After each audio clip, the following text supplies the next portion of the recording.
നമസ്കാരം. Dyslipidemia, haemochromatosis with chronical liver diseases, diabetic mellitus, hiatus hernia with GERD, cervical spondylosis, right bundle block with premature ventricular contractions, diabetical peripheral neuropathy, advance connection system disorder. പേടിക്കണ്ട, ഇതൊക്കെ നമ്മുടെ പാവം ബാലകൃഷ്ണപിള്ളയുടെ അസുഖങ്ങളാണ്. ഇതിൽ അവസാന രോഗമായ advanced phone connection system disorder ആയത് മാത്രമാണ് നാട്ടുകാർ അറിഞ്ഞത് എന്ന് മാത്രം. എന്തായാലും ഇത്രയും രോഗത്തെ ഉൾക്കൊള്ളാൻ മാത്രം ആരോഗ്യം പിള്ളച്ചേട്ടന് ഇപ്പോഴും ബാക്കിയുണ്ട് എന്നത് മലയാളികളുടെ ഭാഗ്യമാണ് എന്ന് ആശ്വസിച്ചുകൊണ്ട് ആരംഭിക്കട്ടെ. കേരളീയരുടെ ശ്രീകോവിലാണ് നമ്മുടെ നിയമസഭ. തിരഞ്ഞെടുക്കപ്പെട്ട് കഴിഞ്ഞാൽ പ്രത്യേക പ്രിവിലേജ് എന്ന പേരിൽ തിരഞ്ഞെടുക്കുന്ന വോട്ടർമാർക്കില്ലാത്തതിനേക്കാൾ അവകാശങ്ങൾ അനുഭവിക്കുന്നവരാണ് നമ്മുടെ ജനപ്രതിനിധികൾ. അവരെ പിന്നെ തൊട്ടാൽ കേസ്, മുട്ടിയാൽ കേസ്, നുള്ളിയാൽ കേസ്, പിച്ചിയാൽ കേസ്, മാന്തിയാൽ കേസ്. എല്ലാ കാലത്തും അടിയന്തര പ്രമേയത്തിന് അനുമതി നിഷേധിക്കുന്നതോടെയാണ് പ്രതിപക്ഷ നാടകങ്ങളുടെ തുടക്കം. ഏതെങ്കിലും ഒരു അടിയന്തര പ്രമേയത്തിന് അനുമതി നൽകിയാൽ നാട്ടിൽ എന്തു സംഭവിക്കാനാണ്? ഇപ്പോൾ നടക്കുന്ന അലമ്പുകളേക്കാൾ അധികമൊന്നും സംഭവിക്കാനിടയില്ലെന്നാണ് നാട്ടുകാരുടെ പക്ഷം. ഇതാ ഏറ്റവും ഒടുവിൽ നിയമസഭയുടെ നടുത്തളത്തിൽ കൊണ്ടതും പുറത്തളത്തിൽ കേട്ടതും.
ഞാനൊന്ന് പറയട്ടെ പ്ലീസ്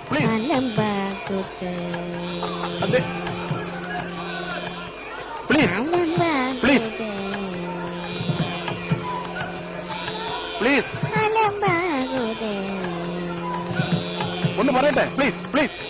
ഹലോ, ഞാനൊന്ന് പറയട്ടെ. അതെ, ഈ മുദ്രാവാക്യം വഴിയുടെ അകമ്പടിയോടെ പറഞ്ഞാൽ നിങ്ങൾ കേൾക്കില്ല.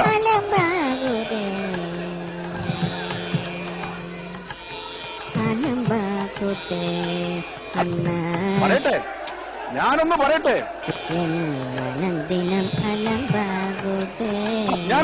പ്ലീസ്. ഞാനൊന്ന് പറയട്ടെ. ഞാനത് പറയാൻ സമ്മതിക്കുക എങ്ങനെയാ? ഞാനൊന്ന് പറയട്ടെ. അത് നിങ്ങൾ സമ്മതിക്കുന്നില്ല പറയാൻ ഞാനൊന്ന് പറയട്ടെ.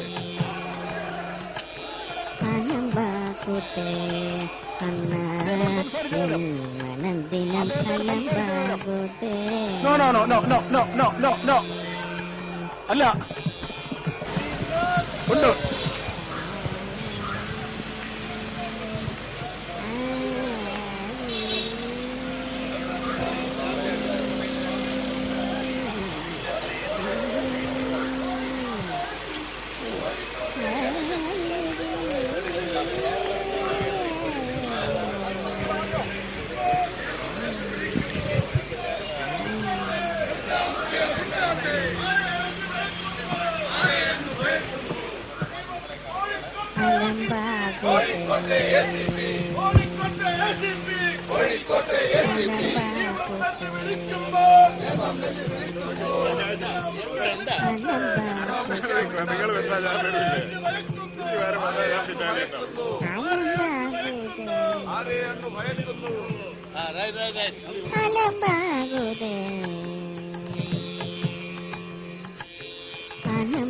അലമ്പാകുതേ അണ്ണ എൻ മനദിനം അലമ്പാകുതേ. വാച്ചർവാട് രാജേഷിനെ കൈകാര്യം ചെയ്തിരിക്കുകയാണ്. പോലീസുകാരെ നിയമസഭക്കകത്തിട്ട് MLA-മാരെ കൈകാര്യം ചെയ്യുന്ന സ്ഥിതിയിലേക്ക് എത്തിയിരിക്കുകയാണ്. വനിതാ MLA പോലും കൈകാര്യം ചെയ്യാൻ തള്ളി തള്ളി തള്ളി എന്റെ മൂക്കിനൊക്കെ ഇടിച്ച്.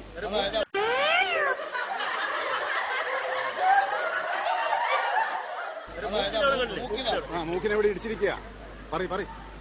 അല്ല തള്ളി വാച്ചൻവാട് തള്ളി തള്ളി ഇടിച്ചു കയറി ഞങ്ങളെ മേലേക്ക്. വാച്ചൻവാടിനെ നിർത്തിയിട്ടാണ് MLA-മാരെ അങ്ങോട്ട് കയറുന്നത് തടയാൻ ശ്രമിക്കുന്നത്. ആ സന്ദർഭത്തിൽ ഒരിക്കലും MLA-മാരെ വാച്ചൻവാട് കൈകാര്യം ചെയ്യാറില്ല. അപ്പൊ വാച്ചൻവാടിന് അനുമതി കൊടുത്തിരിക്കുകയാണ് MLA-മാരെ തല്ലാനും. ഈ വാച്ചൻവാടൻ തള്ളുകയും മാന്തുകയും ചെയ്തിരിക്കുക. ഈ വാച്ചൻവാടൻ തള്ളുകയും മാന്തുകയും ചെയ്തിരിക്കുക.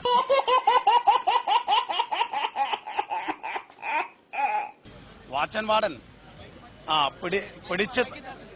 വാച്ചൻവാടൻ പിടിച്ച് തള്ളുകയും മാന്തുകയും ചെയ്താണത്.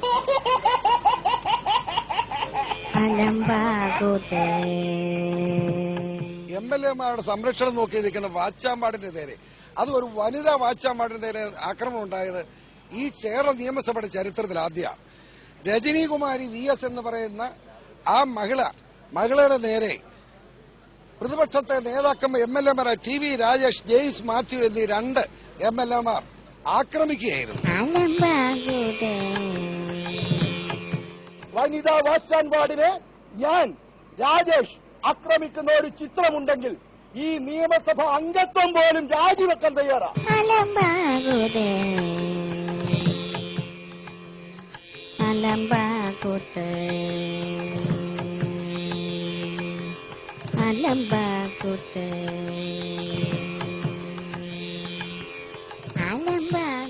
അല്ല, ഒരു കാര്യം മാത്രമേ ഞങ്ങൾക്ക് പറയാനുള്ളൂ. ഞങ്ങളൊരു പൊതുപ്രവർത്തനം ആരംഭിച്ചിട്ട് ഞങ്ങളെ കുറിച്ച് പറഞ്ഞാൽ കുടുംബത്തെ കുറിച്ച് അന്വേഷിക്കുന്നത് എന്റെ അച്ഛൻ.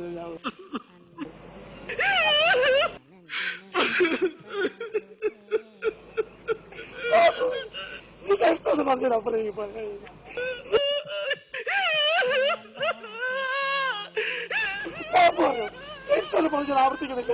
എനിക്ക് കുടുംബോട്ടെ, എനിക്ക് അച്ഛൻ. അപ്പുകുട്ടാ നീ വന്നേ. ഓവറാക്ട് ചെയ്ത് ചളവാക്കാനാ പുല്ലേ. Okay okay okay okay. അണ്ണ എൻ മനദിനം അലമ്പാകുതേ.